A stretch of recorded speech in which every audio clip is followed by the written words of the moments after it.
வணக்கம்.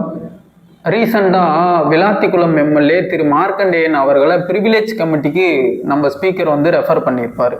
Privilege committee அப்படின்னா என்னன்னு கேட்டிங்கன்னா, யாரோ ஒரு உறுப்பினர், ஒரு எம்எல்ஏ சட்டமன்றத்தோட மாண்பை குலைக்கும் விதமாக பேசுகிறாரு அப்படின்னா அவரோட ஸ்பீச்சை ப்ரிவிலேஜ் கமிட்டிக்கு ரெஃபர் பண்ணுவாங்க. இந்த ப்ரிவிலேஜ் கமிட்டி என்ன பண்ணுன்னா, அவர் பேசின அந்த ஸ்பீச்சை ஃபுல்லாக கேட்கும்.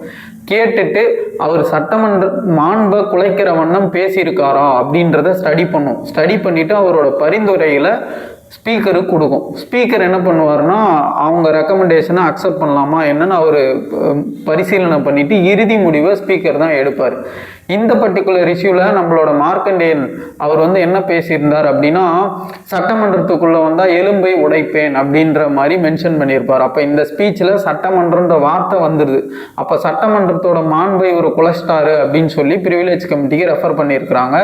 உண்மையா இல்லையா அப்படின்னு சொல்லி ப்ரிவிலேஜ் கமிட்டி தான் அதை ஸ்டடி பண்ணும். இன்னும் தமிழக சட்டமன்றத்தில் ப்ரிவிலேஜ் கமிட்டியே ஃபார்ம் பண்ணலை, இனிமே தான் ஃபார்ம் பண்ணுவாங்க. ஃபார்ம் பண்ணக்கப்புறம் அந்த கமிட்டி இதை ஸ்டடி பண்ணி பார்த்துட்டு ரெக்கமெண்டேஷன்ஸை ஸ்பீக்கருக்கு கொடுக்கும். ஸ்பீக்கர் தான் இறுதி முடிவை இந்த விஷயத்தில் எடுப்பார்.